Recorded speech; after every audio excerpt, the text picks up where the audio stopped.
सेवा देश की जिंदड़ी है बड़ी औखी, गल्लां करनियां ढेर सुखलियां ने, जिन्हां देश सेवा विच पैर पाया उन्हां लख मुसीबतां झल्लियां ने।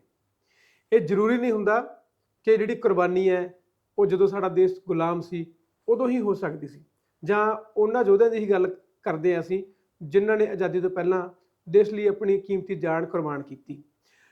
कुर्बानी ਜਿਹੜੀ ਹੈਗੀ ਆ ਉਹ ਕਿਸੇ ਵੀ ਸਮੇਂ ਹੋ ਸਕਦੀ ਹੈ ਤੇ ਕਦੋਂ ਵੀ ਹੋ ਸਕਦੀ ਹੈ। ਅੱਜ ਵੀ ਲੱਖਾਂ ਇਹੋ ਜਿਹੇ ਸੂਰਬੀਰ ਯੋਧੇ ਨੇ ਜਿਹੜੇ ਦੇਸ਼ ਦੀ ਸਰਹੱਦ ਤੇ ਰਹਿ ਕੇ ਸਾਡੀ ਹਿਫਾਜ਼ਤ ਕਰ ਰਹੇ ਨੇ, ਜਿਨ੍ਹਾਂ ਦੀ ਬਦੌਲਤ ਅਸੀਂ ਖੁੱਲ੍ਹੀਆਂ ਫਿਜ਼ਾਵਾਂ ਸਾਹ ਲੈ ਰਹੇ ਹਾਂ, ਆਜ਼ਾਦੀ ਦਾ ਨਿੱਘ ਮਾਣ ਰਹੇ ਹਾਂ, ਖੁੱਲ੍ਹੇਆਮ ਘੁੰਮ ਫਿਰ ਸਕਦੇ ਹਾਂ ਤੇ ਮੁਹੱਬਤਾਂ ਵੰਡ ਰਹੇ ਹਾਂ। ਸੋ ਉਹਨਾਂ ਯੋਧਿਆਂ ਦੀ ਗੱਲ ਕਰਨੀ ਜ਼ਰੂਰੀ ਹੈ। ਸੋ ਉਹਨਾਂ ਯੋਧਿਆਂ ਦੇ ਵਿੱਚੋਂ ਇੱਕ ਮੈਂ ਜਿਹੜੀ ਅੱਜ ਯੋਧੇ ਦੀ ਗੱਲ ਕਰ ਰਹੇ ਹਾਂ, ਮੇਰੇ ਨਾਲ ਨੇ ਕਰਨਲ ਸਰਦਾਰ ਮਨਿੰਦਰ ਸਿੰਘ ਚਹਿਲ, ਜਿਨ੍ਹਾਂ ਨੂੰ ਅਸੀਂ ਕਰਨਲ ਚਹਿਲ ਦੇ ਨਾਂ ਨਾਲ ਯਾਦ ਕਰਦੇ ਹਾਂ। ਉਹਨਾਂ ਨੇ ਆਪਣੀ ਜ਼ਿੰਦਗੀ ਦਾ ਬਹੁਤ ਕੀਮਤੀ ਸਮਾਂ ਦੇਸ਼ ਦੇ ਲੇਖੇ ਲਾਇਆ, ਦੇਸ਼ ਦੀ ਸੇਵਾ ਕੀਤੀ ਆ। ਆਪਾਂ ਅੱਜ ਉਹਨਾਂ ਤੋਂ ਜਾਣਾਂਗੇ ਇਹ ਸਫ਼ਰ ਦੀਆਂ ਗੱਲਾਂ। ਸਤਿ ਸ਼੍ਰੀ ਅਕਾਲ ਸਰ, ਤੁਹਾਡਾ ਸਵਾਗਤ ਹੈ ਜੀ ਲੀਡਿੰਗ ਪੰਜਾਬ ਦੇ ਇਸ ਪ੍ਰੋਗਰਾਮ ਦੇ ਵਿੱਚ। ਸਤਿ ਸ਼੍ਰੀ ਅਕਾਲ ਸੋਨੀ ਜੀ। ਸਾਰਿਆਂ ਨਾਲੋਂ ਪਹਿਲਾਂ ਤਾਂ ਮੈਂ ਤੁਹਾਨੂੰ ਸ਼ੁਕਰੀਆ ਕਰਨਾ ਚਾਹਣਾ, ਤੁਸੀਂ ਇਸ ਪੋਡਕਾਸਟ ਦੇ ਉੱਤੇ ਮੈਨੂੰ ਇਨਵਾਈਟ ਕੀਤਾ। ਬਹੁਤ ਬਹੁਤ ਧੰਨਵਾਦ ਤੁਹਾਡਾ। ਸਰ ਤੁਹਾਡਾ ਬਹੁਤ ਵੱਡਾ ਯੋਗਦਾਨ ਹੈ ਜੀ। ਥੈਂਕ ਯੂ ਸੋ ਮਚ, ਬਹੁਤ ਬਹੁਤ ਸ਼ੁਕਰੀਆ। ਔਰ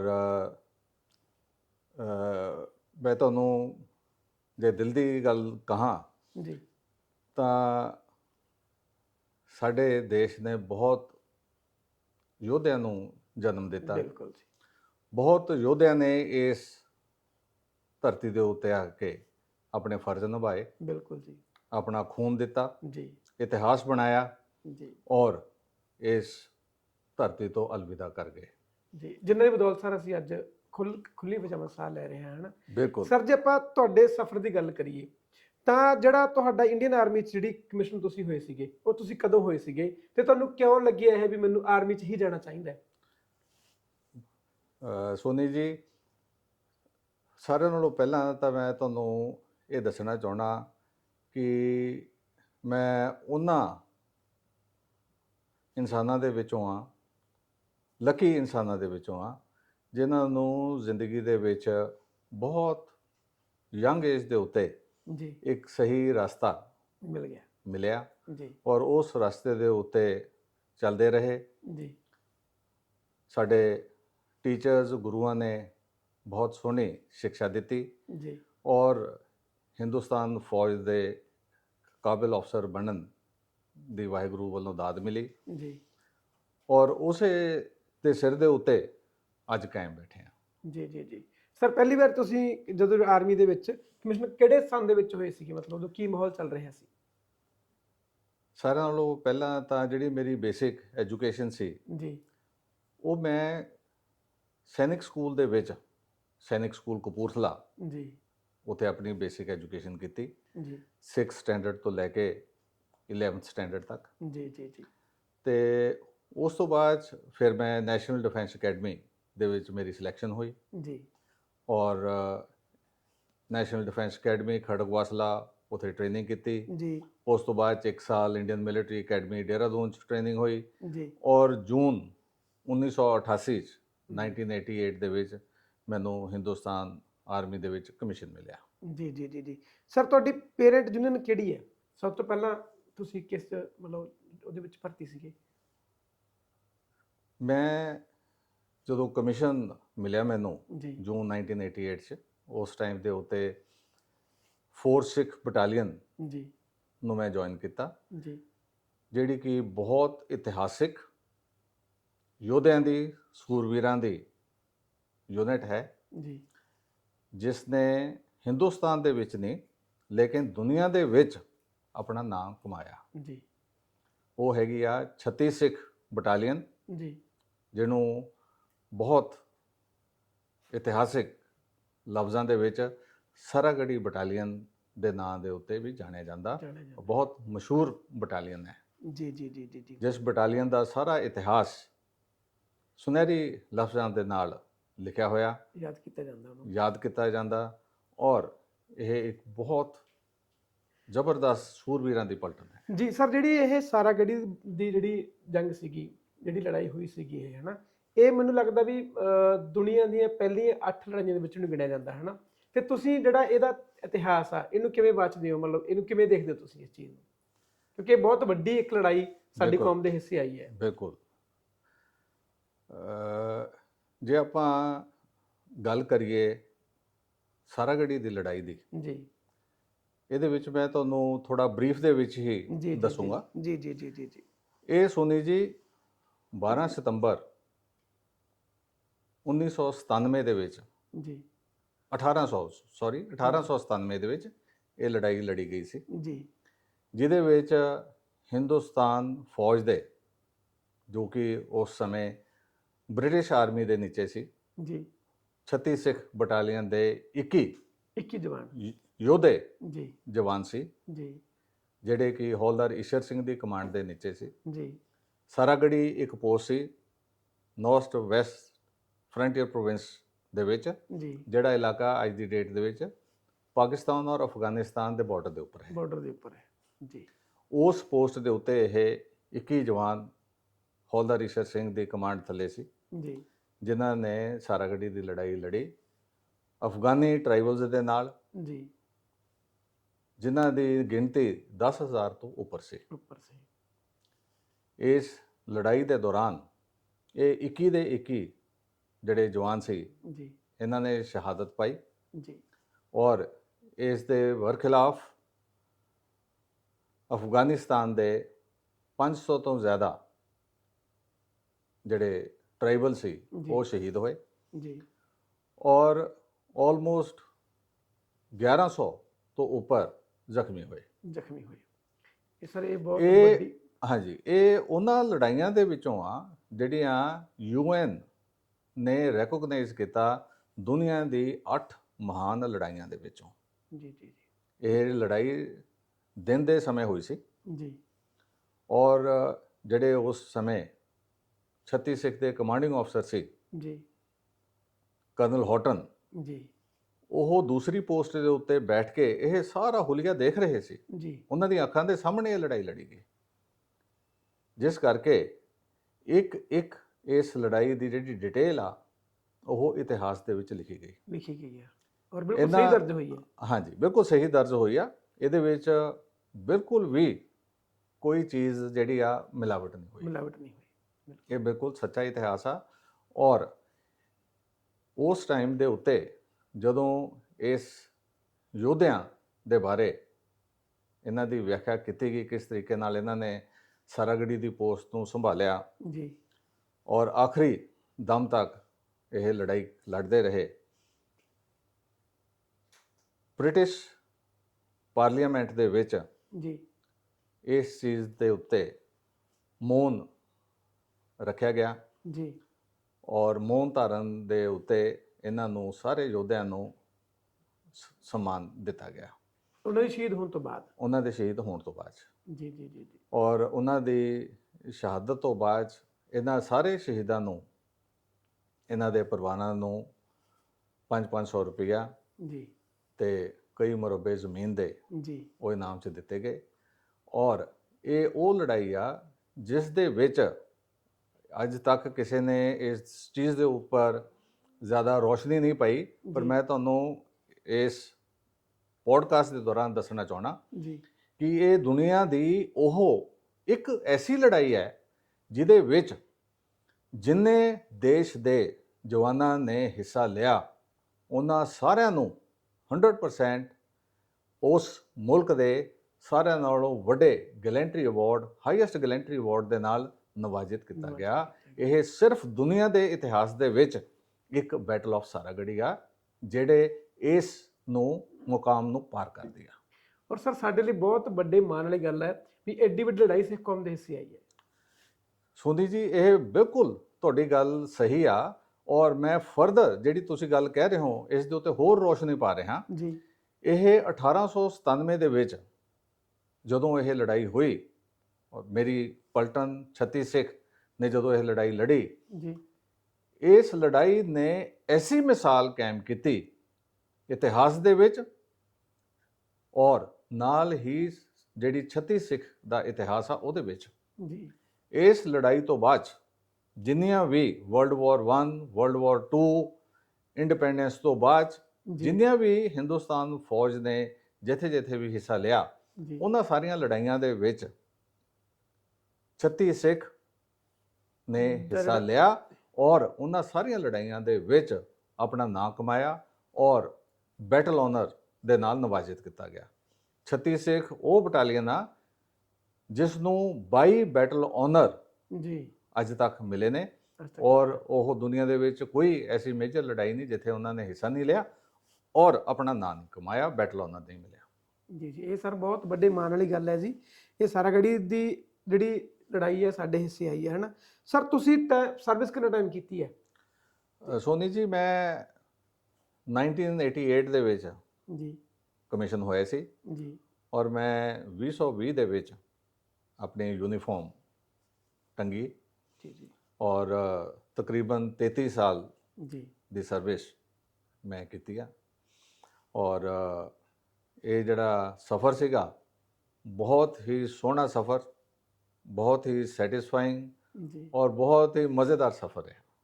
ਸਰ ਜਿਵੇਂ ਅਸੀਂ ਅਕਸਰ ਦੇਸ਼ ਭਗਤੀ ਦੀਆਂ ਫਿਲਮਾਂ ਬਹੁਤ ਬਣੀਆਂ ਨੇ ਹਨਾ ਜੀ, ਜਿੰਨੀਆਂ ਵੀ ਆਪਣੀ ਲੜਾਈ ਹੋਈਆਂ ਨੇ ਤਕਰੀਬਨ ਉਹਨਾਂ ਪਰ ਫਿਲਮਾਂ ਬਣੀਆਂ ਨੇ। ਅਸੀਂ ਫਿਲਮਾਂ 'ਚ ਦੇਖਿਆ ਸੀ ਤੇ ਆਮ ਜਨਤਾ ਨੂੰ ਬੜਾ ਜੋਸ਼ ਆਉਂਦਾ ਫਿਲਮਾਂ ਦੇਖ ਕੇ ਹਨਾ। ਤੁਸੀਂ ਤਾਂ ਇਹੋ ਜਿਹੇ ਬਹੁਤ ਆਪਰੇਸ਼ਨ ਕੀਤੇ ਹੋਏ ਨੇ, ਤੁਸੀਂ ਮੌਜੂਦ ਰਹੇ ਹੋ ਹਨਾ, ਤੇ ਤੁਸੀਂ ਉਹਨੂੰ ਕਿਵੇਂ ਦੇਖਦੇ? ਜਿਵੇਂ ਆਪਾਂ ਆਫ ਕੈਮਰਾ ਗੱਲ ਕਰ ਰਹੇ ਸੀਗੇ ਵੀ ਤੁਸੀਂ ਬੜੇ ਇਹੋ ਜਿਹੇ ਮਿਸ਼ਨ ਕੀਤੇ ਨੇ ਜਿਹੜੇ ਬਹੁਤ ਖਤਰਨਾਕ ਸੀਗੇ। ਉਹ ਮਿਸ਼ਨ ਦੇ ਉੱਤੇ ਇੰਨੇ ਖਤਰਨਾਕ ਮਾਹੌਲ ਦੇ ਵਿੱਚ ਜਜ਼ਬਾ ਕਾਇਮ ਰੱਖਣਾ, ਬਿਲਕੁਲ ਬੇਡਰ ਹੋ ਕੇ ਉਹਨਾਂ ਨੂੰ ਅੰਜਾਮ ਦੇਣਾ ਤੇ ਆਪਣੇ ਜਵਾਨਾਂ ਦੇ ਵਿੱਚ ਜੋਸ਼ ਭਰ ਕੇ ਰੱਖਣਾ, ਇਹ ਤੁਹਾਨੂੰ ਕਿੱਥੋਂ ਮਿਲਦਾ ਸੀ? ਮਤਲਬ ਇਹ ਇੰਨੀ ਜਜ਼ਬਾਤ ਤੁਹਾਨੂੰ ਕਿੱਥੋਂ ਮਿਲਦੇ ਸੀਗੇ? ਸੋਨੀ ਜੀ ਪਹਿਲਾਂ ਤਾਂ ਮੈਂ ਇਹ ਤੁਹਾਨੂੰ ਦੱਸਣਾ ਚਾਹਣਾ ਜੀ ਕਿ ਅਸੀਂ ਉਸ ਕੌਮ ਦੇ ਹਾਂ ਜੀ ਜਿਸ ਦਾ ਇਤਿਹਾਸ ਇੰਨਾ ਮਜ਼ਬੂਤ ਹੈ ਜੀ ਔਰ ਉਸ ਇਤਿਹਾਸ ਨੂੰ ਜਦੋਂ ਅਸੀਂ ਪਿੱਛੇ ਮੁੜ ਕੇ ਦੇਖਦੇ ਹਾਂ ਜੀ ਤਾਂ ਉਹਦੇ ਵਿੱਚ ਜੋਸ਼, ਇਨਸਪੀਰੇਸ਼ਨ, ਉਹ ਆਪਣੇ ਆਪ ਤੁਹਾਡੇ ਅੰਦਰ ਜਜ਼ਬਾ ਪੈਦਾ ਹੋ ਜਾਂਦਾ। ਜੀ ਜਿਸ ਟਾਈਮ ਦੇ ਉੱਤੇ ਇਹ ਬੈਟਲ ਆਫ ਸਾਰਾਗੜ੍ਹੀ ਦੀ ਲੜਾਈ ਜਦੋਂ ਲੜੀ ਗਈ, ਜੀ ਇਸ ਲੜਾਈ ਨੂੰ ਜੇ ਤੁਸੀਂ ਦੇਖਦੇ ਹੋ ਤਾਂ ਸਾਡੇ ਦਿਮਾਗ ਦੇ ਵਿੱਚ ਇਤਿਹਾਸਿਕ ਲੜਾਈ ਦੂਸਰੀ ਜਿਹੜੀ ਦਿਮਾਗ 'ਚ ਆਉਂਦੀ ਆ ਉਹ ਆਉਂਦੀ ਆ ਚਮਕੌਰ ਦੀ ਗੜੀ ਜੀ ਦੀ ਲੜਾਈ। ਜਿਹੜੀ ਚਮਕੌਰ ਦੀ ਦੂਸਰੀ ਲੜਾਈ ਹੋਈ ਸੀ ਜੀ ਜਿਸ ਦੇ ਵਿੱਚ ਗੁਰੂ ਗੋਬਿੰਦ ਸਿੰਘ ਜੀ, ਦੋਨੋਂ ਸਾਹਿਬਜ਼ਾਦੇ, ਜੀ 40 ਮੁਕਤੇ, ਜੀ ਜੀ ਜੀ 5 ਪਿਆਰੇ, ਜੀ ਜੀ ਜੀ ਇਹ ਸਾਰੇ ਸ਼ਾਮਿਲ ਸੀ ਜੀ ਔਰ ਉਸ ਲੜਾਈ ਦੇ ਦੌਰਾਨ ਇਹ ਸਾਰੇ ਦੇ ਸਾਰੇ ਇਹ ਸ਼ਹੀਦ ਹੋ ਗਏ ਸੀ।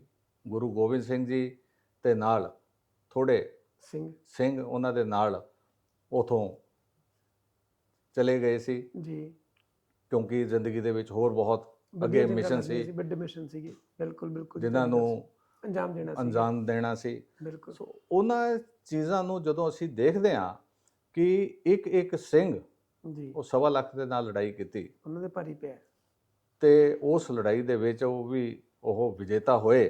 ਜੀ ਜਿਹੜੇ ਇਹਨਾਂ ਦੇ ਖਿਲਾਫ ਮੁਸਲਮਾਨਾਂ ਨੇ ਲੜਾਈ ਲੜੀ ਜੀ ਉਹਨਾਂ ਦੇ ਵਿੱਚੋਂ 1.25 ਲੱਖ ਕੈਜੂਅਲਟੀਜ਼ ਹੋਈਆਂ। ਜੀ ਇੱਕ ਮੁੱਠੀ ਭਰ ਸਿੰਘਾਂ ਨੇ ਮੁਕਾਬਲਾ ਕੀਤਾ ਇੰਨੀ ਵੱਡੀ 10 ਲੱਖ ਤੋਂ ਉੱਪਰ ਫੌਜ ਦੀ। ਜੀ ਜੀ ਮੁਕਾਬਲਾ। ਔਰ ਉਹਦੇ ਵਿੱਚੋਂ 1 ਲੱਖ ਤੋਂ ਉੱਪਰ 1.25 ਲੱਖ ਜੋ ਇਤਿਹਾਸ ਕਹਿੰਦਾ ਉਹ ਜ਼ਖਮੀ ਕੀਤੇ ਮਾਰੇ ਗਏ ਜੀ ਜੀ ਦੁਸ਼ਮਣ। ਸਰ ਸੋ ਇਸ ਨੂੰ ਜਦੋਂ ਅਸੀਂ ਇਤਿਹਾਸ ਨੂੰ ਦੇਖਦੇ ਹਾਂ ਜੀ ਔਰ ਖਾਸ ਕਰਕੇ ਜਿਹੜੀ ਸਾਡੀ ਸਿੱਖ ਰੈਜੀਮੈਂਟ ਆ ਜੀ ਤੇ ਹੋਰ ਵੀ ਜਿਹਨੇ ਸਿੱਖ ਯੋਧੇ ਨੇ ਅਲੱਗ-ਅਲੱਗ ਯੂਨਿਟਾਂ ਦੇ ਵਿੱਚ ਅਲੱਗ-ਅਲੱਗ ਜਗ੍ਹਾ ਦੇ ਉੱਤੇ ਅਹੁਦਿਆਂ ਦੇ ਉੱਤੇ ਆਪਣੀ ਨੌਕਰੀ ਕੀਤੀ, ਇਹ ਸਾਡੇ ਵਿੱਚ ਇੱਕ ਆਟੋਮੈਟਿਕਲੀ ਇੱਕ ਜਜ਼ਬਾ, ਇਹ ਸਾਡੇ ਖੂਨ ਚ ਚੀਜ਼, ਖੂਨ ਦੇ ਵਿੱਚ ਇਹ ਜਜ਼ਬਾ ਸਾਡਾ, ਇਹ ਸਾਨੂੰ ਜਿਹੜਾ ਸਾਨੂੰ ਪਿੱਛੇ ਹਟਣ ਦਾ ਕੋਈ ਸਵਾਲ ਪੈਦਾ ਹੀ ਨਹੀਂ ਹੁੰਦਾ। ਅਸੀਂ ਹਮੇਸ਼ਾ ਉਹਨਾਂ ਨੂੰ ਆਪਣੇ ਗੁਰੂ ਸਾਹਿਬ ਨੂੰ ਯਾਦ ਰੱਖਦੇ ਹਾਂ ਜੀ। ਔਰ ਇਹ ਜਿਹੜਾ ਜਜ਼ਬਾ ਇਸੇ ਦੇ ਨਾਲ ਸਾਰੀਆਂ ਲੜਾਈਆਂ ਲੜੀਆਂ ਜਾਂਦੀਆਂ ਨੇ। ਜੇ ਤੁਸੀਂ ਮੈਨੂੰ ਪੁੱਛੋ ਕਿ ਲੜਾਈ ਲੜਨ ਦੇ ਲਈ ਸਾਰਿਆਂ ਨਾਲੋਂ ਜ਼ਰੂਰੀ ਚੀਜ਼ ਕੀ ਆ, ਤਾਂ ਮੈਂ ਤੁਹਾਨੂੰ ਇਹ ਕਹੂੰਗਾ ਕਿ ਲੜਾਈ ਨੂੰ ਲੜਨ ਦੇ ਲਈ ਸਾਰਿਆਂ ਨਾਲੋਂ ਵੱਡੀ ਚੀਜ਼ ਆ ਜਜ਼ਬਾ। ਜਜ਼ਬਾ। ਸਰ ਉਹ ਸਰਤਾਜ ਨੇ ਬੜਾ ਸੋਹਣਾ ਲਿਖਿਆ ਸੀਗਾ ਗੀਤ ਹੈ ਨਾ, ਜਿਹੜਾ ਤੁਹਾਡੇ ਨਾਲ ਬਿਲਕੁਲ ਰਿਲੇਟ ਕਰਦਾ। ਜਦੋਂ ਪਤਾ ਹੋਵੇ ਸੀਨੇ ਸਿੱਖ ਹੋਣਗੇ, ਉਦੋਂ ਜੰਗ ਜਾਣ ਵਾਲੇ ਬੰਦੇ ਆਮ ਨਹੀਂ ਹੁੰਦੇ। ਜਿਹੜੇ ਸਾਰੇ ਕਿਸੇ ਵੀ ਮਿਸ਼ਨ ਨੂੰ ਅੰਜਾਮ ਦਿੰਦੇ ਨੇ, ਉਹਦੇ ਵਿੱਚ ਜਾਂਦੇ ਨੇ, ਚਾਹੇ ਉਹ ਆਰਮੀ ਹੈ, ਚਾਹੇ ਉਹ ਕਿਸੇ ਵੀ ਤਰੀਕੇ ਦੀ ਜੰਗ ਹੋਵੇ, ਉਹ ਬੰਦੇ ਆਮ ਨਹੀਂ ਹੁੰਦੇ ਸਰ। ਪਰਮਾਤਮਾ ਦਾ ਹੱਥ ਹੁੰਦਾ ਉਹਨਾਂ ਦੇ ਸਿਰ ਤੇ, ਇਹ ਜਜ਼ਬਾ ਉਹਨਾਂ ਨੂੰ ਉੱਥੋਂ ਹੀ ਮਿਲਦਾ ਹੈ। ਉੱਥੋਂ ਮਿਲਦਾ। ਸਰ ਤੁਸੀਂ ਯੂਐਨਓ ਦੇ ਵਿੱਚ ਵੀ ਤੁਸੀਂ ਰਹੇ ਹੋ ਨਾ, ਯੂਨਾਈਟਿਡ ਨੇਸ਼ਨ ਦੇ ਵਿੱਚ ਵੀ ਤੁਸੀਂ ਸਰਵਿਸ ਕੀਤੀ ਹੈ, ਤੁਹਾਡਾ ਉਹਦਾ ਤਜਰਬਾ ਕਿੱਦਾਂ ਰਿਹਾ, ਉਹਦਾ ਐਕਸਪੀਰੀਅੰਸ ਤੁਹਾਡਾ ਕਿਵੇਂ ਰਿਹਾ ਸੀਗਾ? ਸੋਨੀ ਜੀ, ਉਸ ਟਾਈਮ ਦੇ ਉੱਤੇ ਮੈਂ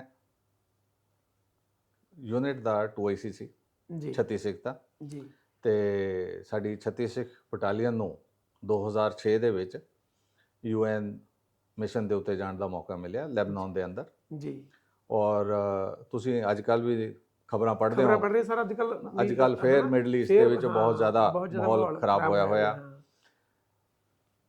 ਇਜ਼ਰਾਈਲ ਇੱਕ ਸਾਈਡ ਤੇ, ਦੂਸਰੀ ਸਾਈਡ ਦੇ ਉੱਤੇ ਈਰਾਨ ਜੀ, ਪੈਲੇਸਟੀਨ ਜੀ, ਇਹ ਸਾਰੇ ਜਿਹੜੇ ਲੈਬਨਾਨ, ਇਹ ਸਾਰੇ ਮੁਲਕ ਇੱਕ ਸਾਈਡ ਦੇ ਉੱਤੇ ਨੇ ਔਰ ਕਾਫੀ ਇਸ ਚੀਜ਼ ਦੇ ਉੱਤੇ ਲੜਾਈ ਚੱਲ ਰਹੀ ਆ। ਸਰ ਇਹ ਰੀਜ਼ਨ ਕੀ ਹੈ, ਇਹ ਲੜਾਈ ਕਿਉਂ ਹੋ ਰਹੀ ਹੈ, ਮਤਲਬ ਇਹ ਕੀ ਚਾਹੁੰਦੇ ਨੇ? ਦੇਖੋ ਸੋਨੀ ਜੀ, ਇਹਦੇ ਪਿੱਛੇ ਬਹੁਤ ਇਤਿਹਾਸਿਕ ਚੀਜ਼ਾਂ ਨੇ ਜਿਹੜੀਆਂ ਜੁੜੀਆਂ ਹੋਈਆਂ ਨੇ। ਜੀ। ਇਜ਼ਰਾਈਲੀ ਨੇ, ਇਹਨਾਂ ਦਾ ਆਪਣਾ ਕੋਈ ਮੁਲਕ ਨਹੀਂ ਸੀ ਜੀ। ਇਹਨਾਂ ਨੂੰ ਮਿਡਲ ਈਸਟ ਦੇ ਵਿੱਚ ਜਗ੍ਹਾ ਦਿੱਤੀ ਗਈ ਆਪਣਾ ਮੁਲਕ ਵਸਾਉਣ ਦੇ ਲਈ, ਔਰ ਉਹ ਜਿਹੜਾ ਮੁਲਕ ਆ ਇਜ਼ਰਾਈਲ ਦੇ ਨਾਂ ਦੇ ਉੱਤੇ ਉਸ ਮੁਲਕ ਦਾ ਨਾਂ ਰੱਖਿਆ ਗਿਆ। ਜੀ। ਤੇ ਇਹ ਜਿਹੜੀ ਚੀਜ਼ ਆ, ਬਾਕੀ ਦੇ ਜਿਹੜੇ ਮੁਲਕ ਨੇ ਸਾਰੇ ਦੇ ਸਾਰੇ, ਜੀ, ਉਹਨਾਂ ਦੇ ਚਾਰੋਂ ਪਾਸੇ ਉਹ ਸਾਰੇ ਮੁਸਲਿਮ ਕੰਟਰੀਜ਼ ਨੇ। ਤੇ ਇਸ ਚੀਜ਼ ਕਰਕੇ ਉਹ ਮੁਸਲਿਮਸ ਕੰਟਰੀਜ਼ ਹੋਣ ਕਰਕੇ ਉਹਨਾਂ ਦੀ ਸਾਰਿਆਂ ਦੀ ਆਈਡੀਓਲੋਜੀ, ਸੋਚ ਵਿਚਾਰ ਇੱਕ ਲਾਈਨ ਦੇ ਉੱਤੇ ਆ। ਜੀ। ਤੇ ਇਹਨਾਂ ਦੀ ਯਹੂਦੀਆਂ ਦਾ ਜਿਹੜਾ ਸੋਚ ਵਿਚਾਰ ਆ ਉਹ ਇੱਕ ਲਾਈਨ ਦੇ ਉੱਪਰ ਆ। ਜੀ। ਸੋ ਇਹ ਜ਼ਿਆਦਾ ਜਿਹੜੀ ਲੜਾਈ ਆ, ਜਿਹੜੇ ਡਿਫਰੈਂਸਿਸ ਨੇ, ਇਹ ਰਿਲੀਜੀਅਸ ਨਾਲ ਰਿਲੇਟ ਕਰਦੇ ਨੇ, ਦੇ ਨਾਲ, ਬੈਕਗਰਾਉਂਡ ਦੇ ਨਾਲ ਰਿਲੇਟ ਕਰਦੇ ਨੇ। ਔਰ ਪਲੱਸ ਇਹਨਾਂ ਦਾ ਇਹ ਜਗ੍ਹਾ ਜਿਹੜੀ ਆ ਇਹਨਾਂ ਨੂੰ ਦਿੱਤੀ ਗਈ ਸੀ, ਔਰ ਜਿਹੜਾ ਕਿ ਇਹਨਾਂ ਦੀ ਆਪਣੇ ਇਹ ਇਤਿਹਾਸਿਕ ਪਰਮਾਨੈਂਟ ਜਗ੍ਹਾ ਨਹੀਂ ਸੀ ਇਜ਼ਰਾਈਲ ਦੀ। Okay, okay. ਲੇਕਿਨ ਇਹ ਹੁਣ ਬਹੁਤ ਸਦੀਆਂ ਤੋਂ ਰਹਿ ਰਹੇ ਨੇ, ਤਾਂ ਡੈਫੀਨੇਟਲੀ ਇਹਨਾਂ ਦਾ ਬਰਥ ਰਾਈਟ ਬਣਦਾ ਉਸ ਜਗ੍ਹਾ ਦੇ ਉੱਤੇ ਵਸਣ ਦਾ, ਉਸ ਜਗ੍ਹਾ 'ਤੇ ਰਹਿਣ ਦਾ। ਔਰ ਇਜ਼ਰਾਈਲ ਆ ਜਿਹੜਾ, ਇਹ ਬਹੁਤ ਹੀ ਮਜ਼ਬੂਤ, ਬਹੁਤ ਹੀ ਡੈਡੀਕੇਟਿਡ ਇੱਕ ਇਨਸਾਨ ਹੈ ਜਿਹੜਾ ਇਸ ਕੰਟਰੀ ਦਾ, ਇਸ ਮੁਲਕ ਦਾ। ਉਹ ਮੇਰੇ ਨਜ਼ਰਾਂ ਦੇ ਵਿੱਚ ਉਹ ਇੱਕ ਯੋਧਾ ਹੈ। ਜਿਸ ਟਾਈਮ ਦੇ ਉੱਤੇ ਕੋਈ ਵੀ ਮੁਲਕ ਦੇ ਉੱਪਰ ਮੁਸੀਬਤ ਆਉਂਦੀ ਆ, ਜੀ, ਇਹ ਸਾਰੇ ਦੇ ਸਾਰੇ ਇਕਜੁੱਟ ਹੋ ਕੇ ਉਹਨੂੰ ਇਹ ਸਾਹਮਣਾ ਕਰਦੇ ਨੇ, ਉਹਦਾ ਸਾਹਮਣਾ ਕਰਦੇ ਨੇ। ਸਰ ਤੁਸੀਂ ਆਪਣੀ ਸਰਵਿਸ ਦੌਰਾਨ ਵੱਖ-ਵੱਖ ਜਗ੍ਹਾ ਤੇ ਪੋਸਟਡ ਰਹੇ ਹੋ, J&K 'ਚ ਵੀ ਤੁਸੀਂ ਰਹੇ ਹੋ, ਹੈ ਨਾ, ਜਿਹੜੇ ਖਤਰਨਾਕ ਇਲਾਕੇ ਨੇ ਤੁਸੀਂ ਸਾਰੇ ਤੇ ਰਹੇ ਹੋ।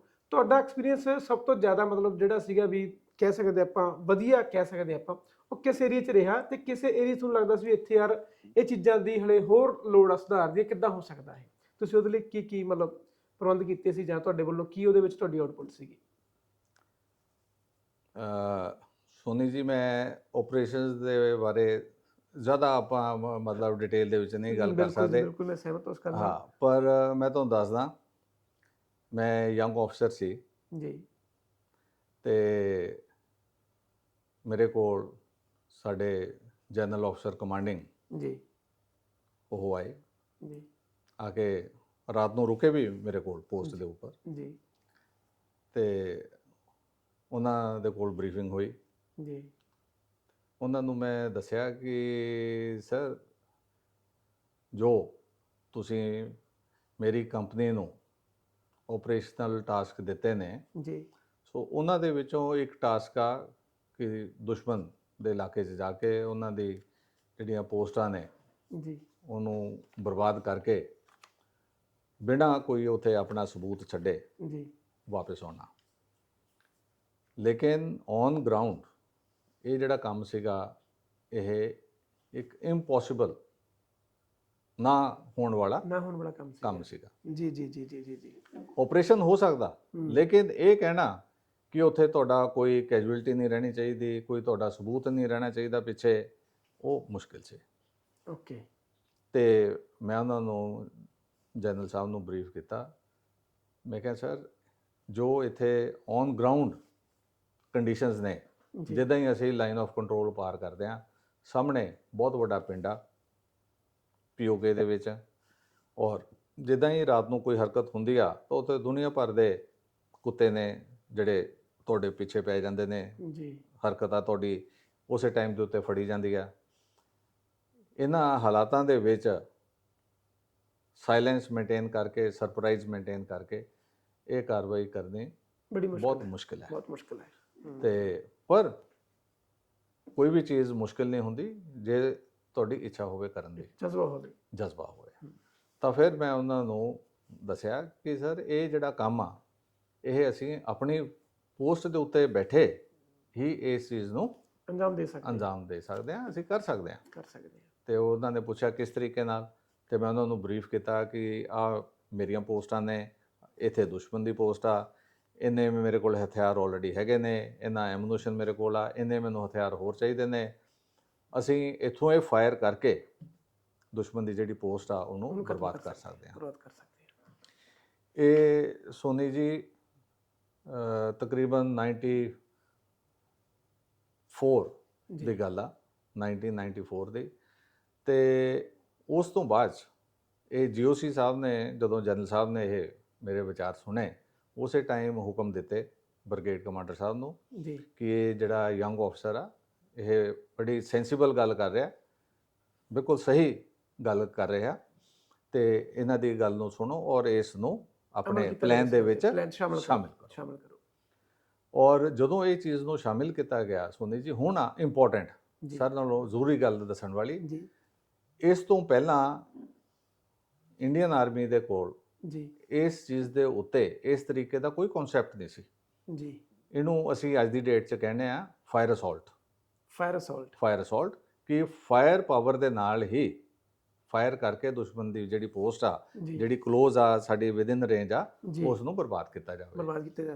ਇਸ ਕਨਸੈਪਟ ਨੂੰ ਅਪਣਾਉਂਦੇ ਹੋਏ ਹਿੰਦੁਸਤਾਨ ਫੌਜ ਨੇ ਹੁਣ ਤੱਕ ਬਹੁਤ ਇਦਾਂ ਦੇ ਆਪਰੇਸ਼ਨਸ ਕੀਤੇ, ਜਿਨ੍ਹਾਂ ਵਿੱਚੋਂ ਬਹੁਤ ਆਪਰੇਸ਼ਨ ਸਕਸੈਸਫੁਲ ਹੋਏ ਨੇ। ਠੀਕ ਹੈ ਜੀ, ਰਾਈਟ। ਔਰ ਇਸੇ ਚੀਜ਼ ਨੂੰ ਧਿਆਨ 'ਚ ਰੱਖਦੇ ਹੋਏ ਮੈਂ ਆਪਣੀ ਯੂਨਿਟ ਦੇ ਨਾਲ ਹੀ ਕੁਪਵਾੜਾ ਦੇ ਇਲਾਕੇ ਦੇ ਵਿੱਚ ਪੋਸਟਡ ਸੀ ਜੀ, ਔਰ ਉੱਥੇ ਲਾਈਨ ਆਫ ਕੰਟਰੋਲ ਦੇ ਉੱਤੇ ਕੰਪਨੀ ਕਮਾਂਡਰ ਸੀ ਜੀ।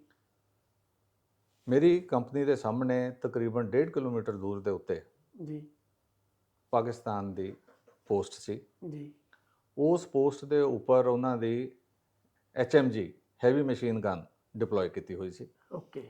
ਔਰ ਇਹ ਹੈਵੀ ਮਸ਼ੀਨ ਗਨ ਸਾਡੇ ਉੱਪਰ ਬਹੁਤ ਜ਼ਿਆਦਾ ਫਾਇਰ ਕਰਦੀ ਸੀ, ਕਾਫੀ ਕੈਜੂਅਲਟੀਜ਼ ਹੁੰਦੀਆਂ ਸੀ ਹਿੰਦੁਸਤਾਨ ਫੌਜ ਦੀਆਂ। ਓਕੇ। ਤੇ ਅਸੀਂ ਜਸਟ ਹਜੇ ਉੱਥੇ ਕਾਰਗਿਲ ਦੀ ਲੜਾਈ ਹੋ ਕੇ ਹਟੀ ਸੀ 99 ਦੇ ਵਿੱਚ, ਤੇ ਅਸੀਂ ਉਸ ਤੋਂ ਬਾਅਦ ਜਸਟ ਹਜੇ ਪਹੁੰਚੇ ਸੀ ਜੀ। ਤੇ ਜਦੋਂ ਮੈਨੂੰ ਬਰੀਫ ਕੀਤਾ ਗਿਆ ਇਸ ਚੀਜ਼ ਦੇ ਉੱਤੇ ਪੁਰਾਣੇ ਕੰਪਨੀ ਕਮਾਂਡਰ ਦੇ ਦੌਰਾਨ, ਤੇ ਮੇਰੇ ਦਿਮਾਗ ਦੇ ਵਿੱਚ ਇਹ ਚੀਜ਼ ਬਿਲਕੁਲ ਇੱਕ ਤਰ੍ਹਾਂ ਦੀ ਦਿਮਾਗ 'ਚ ਪੈ ਗਈ ਜੀ, ਫਿਕਸ ਹੋ ਗਈ ਕਿ ਅਸੀਂ ਇਸ ਚੀਜ਼ ਦੇ ਉੱਤੇ ਐਕਸ਼ਨ ਕਰਨਾ, ਔਰ ਇਹ ਜਿਹੜੀ ਸਬਕ ਸਿਖਾਉਣਾ, ਇਹ ਜਿਹੜੀ ਹੈਵੀ ਮਸ਼ੀਨ ਗਨ ਆ, ਇਹਨੂੰ ਖਤਮ ਕਰਨਾ, ਚਾਹੇ ਜੋ ਮਰਜ਼ੀ ਹੋ ਜਾਏ। ਉਸ ਤੋਂ ਬਾਅਦ ਸੋਨੀ ਜੀ ਗਰਮੀਆਂ ਦਾ ਟਾਈਮ ਸੀ ਜੀ, ਤੇ ਸੌਰੀ ਗਰਮੀਆਂ ਨਿਕਲ ਚੁੱਕੀਆਂ ਸੀ, ਸਰਦੀਆਂ ਆ ਗਈਆਂ ਸੀ ਜੀ। ਦਸੰਬਰ ਦਾ ਮਹੀਨਾ ਸੀ ਜੀ, ਤੇ ਸਾਡੇ ਵਾਲੀ ਪਹਾੜੀ ਦੇ ਬੈਕ ਸਾਈਡ ਤੋਂ ਸੂਰਜ ਚੜ੍ਹਦਾ ਸੀ ਜੀ। ਦੁਸ਼ਮਣ ਦੀ ਜਿਹੜੀ ਪਹਾੜੀ ਸੀ ਸਾਹਮਣੇ ਜੀ, ਕਿਸ਼ਨ ਗੰਗਾ ਨਦੀ ਉੱਥੋਂ ਨਿਕਲਦੀ ਆ ਜੀ, ਉਹਦੇ ਪਰਲੇ ਪਾਸੇ ਉਹਨਾਂ ਦੀ ਪਹਾੜੀ ਦੇ ਉੱਤੇ ਦੁਸ਼ਮਣ ਦੀ, ਉਹਦੀ ਸਿੱਧੀ ਰੋਸ਼ਨੀ ਪੈਂਦੀ ਸੀ, ਧੁੱਪ ਆਉਂਦੀ ਸੀ ਜੀ।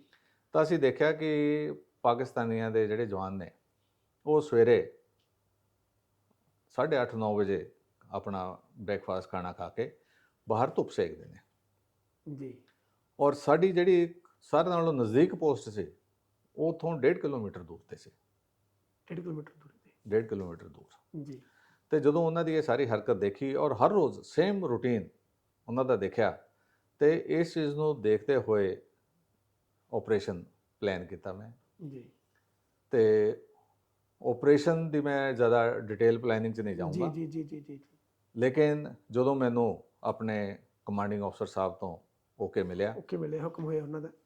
ਤੇ ਸਵੇਰ ਵੇਲੇ ਜਦੋਂ ਉਹ ਧੁੱਪ ਦੇ ਵਿੱਚ ਬੈਠੇ ਸੀ, ਜੀ ਉਸ ਵੇਲੇ ਸਾਡੇ ਵੱਲੋਂ ਆਰਟੀ ਦਾ ਤੇ ਮੋਟਰ ਦਾ ਫਾਇਰ ਕੀਤਾ ਗਿਆ। ਜੀ ਇਹ ਸਾਰੇ ਦੇ ਸਾਰੇ ਪਾਕਿਸਤਾਨੀ ਜਵਾਨ, ਜੋ ਸਾਡੀ ਸਿਖਲਾਈ ਆ ਫੌਜ ਦੀ, ਜੀ ਉਹਦੇ ਅਨੁਸਾਰ ਇਹ ਸਾਰੇ ਦੇ ਸਾਰੇ ਜਵਾਨ ਜਾ ਕੇ ਆਪਣੇ ਬੰਕਰਾਂ ਦੇ ਵਿੱਚ ਵੜ ਗਏ। ਬਣ ਗਿਆ। ਜਦੋਂ ਹੁਣ ਇਹ ਬੰਕਰਾਂ ਦੇ ਵਿੱਚ ਚਲੇ ਗਏ ਤਾਂ ਸਾਨੂੰ ਯਕੀਨ ਹੋ ਗਿਆ ਕਿ ਹੁਣ ਇਹ ਕਿਹੜੇ ਬੰਕਰ ਦੇ ਵਿੱਚ ਕਿੱਥੇ ਬੈਠੇ ਨੇ ਜਵਾਨ। ਓਕੇ ਓਕੇ ਓਕੇ ਫਿਰ ਉਸ ਸਮੇਂ ਅਸੀਂ ਬਿਲਕੁਲ ਪ੍ਰੈਸੀਜਨ ਦੇ ਨਾਲ ਇਹਨਾਂ ਦੇ ਬੰਕਰਾਂ ਦੇ ਉੱਪਰ ਫਾਇਰ ਕੀਤਾ, ਜੀ ਔਰ ਉਸ ਫਾਇਰ ਦੇ ਨਾਲ 3 ਪਾਕਿਸਤਾਨੀ ਜਿਹੜੇ ਜਵਾਨ ਸੀ ਉਹ ਮੌਕੇ ਦੇ ਉੱਤੇ ਮਾਰੇ ਗਏ, ਔਰ ਇੱਕ ਜਵਾਨ ਜਿਹੜਾ ਸੀ ਉਹ ਬਹੁਤ ਸੀਰੀਅਸਲੀ ਜ਼ਖਮੀ ਹੋਇਆ। ਜ਼ਖਮੀ ਹੋ ਗਿਆ।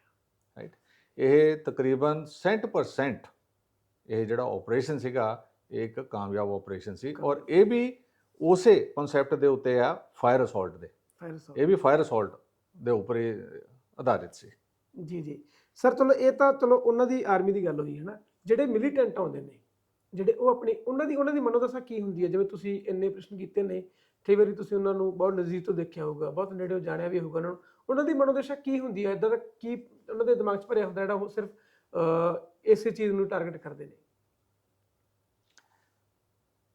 ਇਹ ਜਿਹੜਾ ਮਿਲੀਟੈਂਸੀ ਦਾ ਸਿਸਟਮ ਆ, ਜੀ ਨਾਰਥ ਈਸਟ ਦਾ ਅਲੱਗ ਸਿਸਟਮ ਆ ਔਰ ਜੰਮੂ ਐਂਡ ਕਸ਼ਮੀਰ ਦਾ ਅਲੱਗ ਆ। ਅਲੱਗ system ਆਪਾਂ ਗੱਲ ਕਰਦੇ ਹਾਂ ਜੰਮੂ ਐਂਡ ਕਸ਼ਮੀਰ ਦੀ।